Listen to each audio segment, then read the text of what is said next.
ரோமருக்கு எழுதும் நிருபம் 8ஆம் அதிகாரம் 28வது வசனத்துல படிச்சீங்கன்னா, அவருடைய தீர்மானத்தின்படி அழைக்கப்பட்டவர்களாய் தேவனிடத்தில் அன்பு கூறுகிறவர்களுக்கு சகலமும் நன்மைக்கு ஏதுவாக நடக்கிறது என்று அறிந்திருக்கிறோம். இந்த ஒரு வசனத்தை மட்டும் பிடிச்சிட்டு இப்போ இவர் ஒரு இடத்துக்கு போயிட்டு இருக்காங்க. 1 இல்லைன்னா 2 வயசு நிரம்பிய ஒரு சின்ன பையன், குட்டி பையன், மூடப்படாத ஒரு போர்வெல்ல விழுந்துட்டான். அவன் 50 அடி 100 அடின்னு சொல்லிட்டு உள்ளுக்குள்ள போயிட்டான். இப்போ அந்த பார்த்த அந்த சிறு பையனை நீ உடனே காப்பாத்துவீங்களா, இல்லைன்னா அங்க உட்காந்துக்கிட்டு சகலம் உனக்கு நன்மைக்கு ஏதுவாக நடந்துட்டு இருக்கு, அதனால நீ பயப்படாத, நீ அப்படியே இரு, உன்னுடைய நிலைமை அப்படியே தொடர்ந்து இரு, கர்த்தரை காப்பாத்துவான்னு சொல்லிட்டு நீங்க அங்க உட்காந்து பிரசங்கம் பண்ணுவீங்களா? இதுதான் அப்படி கேள்வி. இப்படியே நீங்க பிரசங்கம் பண்ணிட்டு இருந்தீங்கன்னா அவன் சத்தே போயிடுவான்.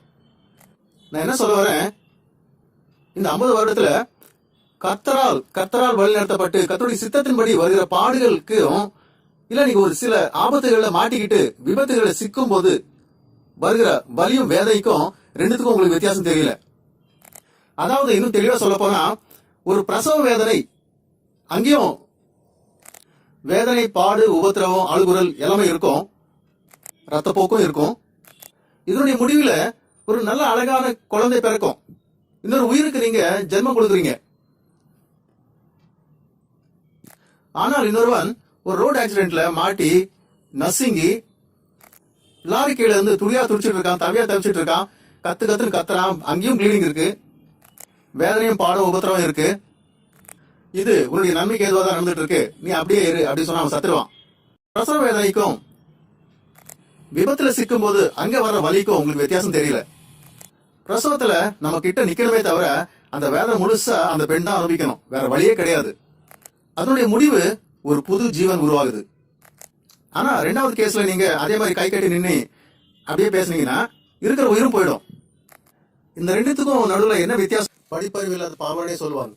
இது போதாதுன்னு கர்த்தர் உன்னை பொன்னை போல் புடமிடுகிறார், அதனால நீ அப்படியே இருந்துக்கோ அப்படின்னு சொல்றது. வசனத்தை பார்ப்போம். செக்கரியாவின் புஸ்தகம் 13ஆம் அதிகாரம் 9ஆம் வசனம். பொன்னை புடமிடுகிறது போல அவர்களை புடமிடுவேன் என்று எழுதப்பட்டிருக்கு. இந்த வசனத்தை மட்டும் படிச்சுட்டு நீங்க போயிட்டே இருக்கிறீங்க. திடீர்னு ஒரு வீட்டுல அலறல் சத்தம், வீட்டுல இருக்கிறவங்க எல்லாம் கூச்சலிடுறாங்க. என்னன்னு பார்த்தா வீடு நெருப்பத்தி எரியுது, தகதகன்னு எரியுது, வெளியில வரத்துக்கு வழியை காணும். அதை பார்த்து நீங்க உடனே போயிட்டு அவங்களை மீட்கிறதுக்கு உண்டான வழியை பார்ப்பீங்களா, அவங்களை காப்பாத்துவீங்களா, இல்லைன்னா அங்க உட்காந்துட்டு கர்த்தர் உங்களை பொன்னை போல் புடமிடுகிறார், அதனால நீங்க அப்படியே சகிச்சுட்டே இருங்க, நீங்க மேலான பொன்னை போல் கர்த்தர் உங்களை புடமிடுகிறார் அப்படின்னு சொல்லிட்டு அப்படியே விட்டு வச்சிருவீங்களா? இந்த நெருப்பை கொண்டு கர்த்தர் உங்களை புடமிடுகிறார், நீங்க வெளியில வரும்போது இன்னும் சுத்தமான தங்கமா வருவீங்க அப்படின்னு சொல்லி அப்படி விட்டுருவீங்களா, இல்லைன்னா பாய்ஞ்சு அவங்களை காப்பாத்துவீங்களா? இங்கே ரெண்டுமே நெருப்பு தான். ஆனா உன்னை சுத்திகரிக்கிற நெருப்பு எது, உன்னை பாழாக்கிற நெருப்பு எதுன்னு சொல்லிட்டு இந்த வித்தியாசம் எனக்கு தெரியல. இந்த வீடுக்கு பற்றி எறியது கூட உன் நன்மைக்கு எதுவாக தான் நடக்குது அப்படின்னு சொல்லிட்டு அப்படியே விட்டீங்கன்னா சுத்தமா அந்த வீடோட சேர்த்து இவங்களும் சாம்பலாயிடுவாங்க. இந்த ரெண்டுக்கும் இவருக்கு ஏன் வித்தியாசம் தெரியவில்லை?